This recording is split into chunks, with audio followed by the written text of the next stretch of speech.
नमस्कार। आज बात करते हैं सेंट्रल संस्कृत यूनिवर्सिटी में आई एक नई भर्ती के बारे में जो कि नॉन टीचिंग नौकरियों के लिए है।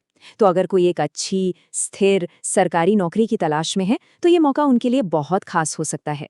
चलिए इसके बारे में सारी जानकारी एक एक करके समझते हैं। तो देखिए, कुल 144 पदों पर ये भर्तियां निकली हैं। ये सच में एक बड़ी संख्या है और कई उम्मीदवारों के लिए एक सुनहरा मौका साबित हो सकती है। हाँ, तो ये सभी पद नॉन टीचिंग भूमिकाओं के लिए हैं। इसका सीधा सा मतलब ये है कि सेंट्रल संस्कृत यूनिवर्सिटी जैसे प्रतिष्ठित संस्थान का हिस्सा बनने का मौका है, लेकिन क्लासरूम से बाहर, यानी एडमिनिस्ट्रेटिव और सपोर्ट रोल्स में। इस पूरी भर्ती प्रक्रिया को आसानी से समझने के लिए हम इसे 5 हिस्सों में देखेंगे। सबसे पहले अवसर के बारे में जानेंगे, फिर कौन-कौन से पद हैं, जरूरी तारीखें क्या हैं, अप्लाई कैसे करना है और आखिर में कुछ जरूरी बातें जो ध्यान में रखनी है। चलिए, सबसे पहले ये समझते हैं कि इस भर्ती की मोटी-मोटी बातें क्या हैं और ये अफसर असल में है क्या। तो ये रही सारी मुख्य जानकारी एक ही जगह पर। भर्ती सेंट्रल संस्कृत यूनिवर्सिटी निकाल रही है। पद हैं कुल 144।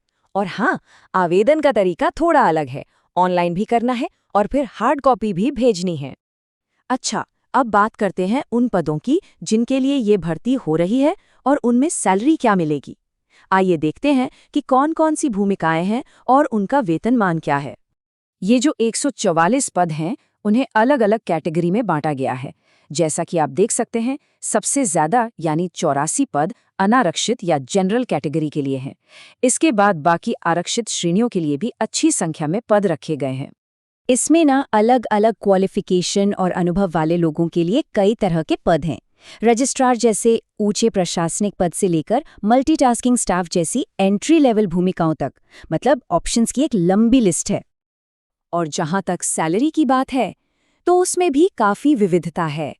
सबसे सीनियर पद जैसे रजिस्ट्रार के लिए पे लेवल 14 है, तो वहीं शुरुआती स्तर के पदों जैसे मल्टीटास्किंग स्टाफ के लिए पे लेवल 01 तय किया गया है।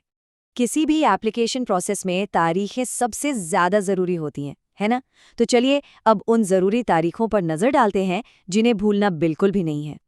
ये रही पूरी टाइमलाइन। देखिए, आवेदन 16 मार्च से शुरू हो चुके हैं और 16 अप्रैल की रात 11:30 बजे तक चलेंगे। और एक बहुत ज़रूरी बात याद रखने वाली है, ऑनलाइन फॉर्म भरने के बाद उसकी हार्ड कॉपी भेजने के लिए 15 दिन का और समय मिलेगा। अब आते हैं आवेदन प्रक्रिया पर, और ये हिस्सा सच में बहुत ज़रूरी है।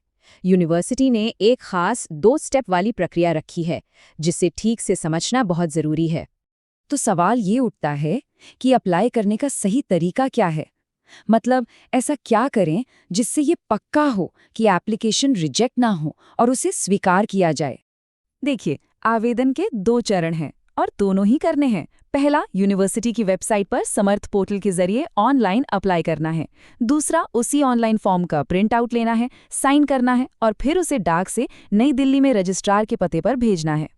और नोटिफिकेशन में ये बात बिल्कुल साफ-साफ लिखी है कि ऑनलाइन और हार्ड कॉपी दोनों भेजना अनिवार्य है। अगर इनमें से एक भी स्टेप मिस हो गया तो एप्लीकेशन को अमान्य यानी इनवैलिड मान लिया जाएगा। अच्छा, फॉर्म भरने से पहले कुछ और ज़रूरी बातें हैं जिनका पता होना चाहिए। चलिए उन पर भी एक नज़र डाल लेते हैं। सिलेक्शन का जो प्रोसेस है वो हर पद के लिए अलग-अलग हो सकता है। इसमें written exam, skill test, document verification या फिर इंटरव्यू कुछ भी शामिल हो सकता है। ये इस बात पर निर्भर करेगा कि किस पोस्ट के लिए अप्लाई किया गया है। और आखिर में कुछ और ज़रूरी बातें। पहली बात, ये पद ऑल इंडिया कैडर के हैं, मतलब पोस्टिंग भारत में कहीं भी हो सकती है। दूसरी, अगर एक से ज़्यादा पद के लिए अप्लाई करना है तो हर पद के लिए अलग एप्लीकेशन देनी होगी। और हाँ, ये एक शॉर्ट नोटिफिकेशन है, डिटेल्ड जानकारी वेबसाइट पर आएगी, इसलिए वेबसाइट को नियमित रूप से चेक करते रहना बहुत ज़रूरी है। तो कुल मिलाकर सेंट्रल संस्कृत यूनिवर्सिटी में 144 पदों के लिए ये एक बड़ी भर्ती है।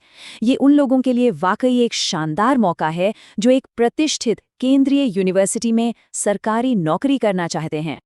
तो इस अवसर से जुड़ी सारी ज़रूरी जानकारी हमने समझ ली है। अब बस हर उम्मीदवार को खुद से ये सवाल करना है कि क्या ये उनके करियर के लिए एक सही कदम हो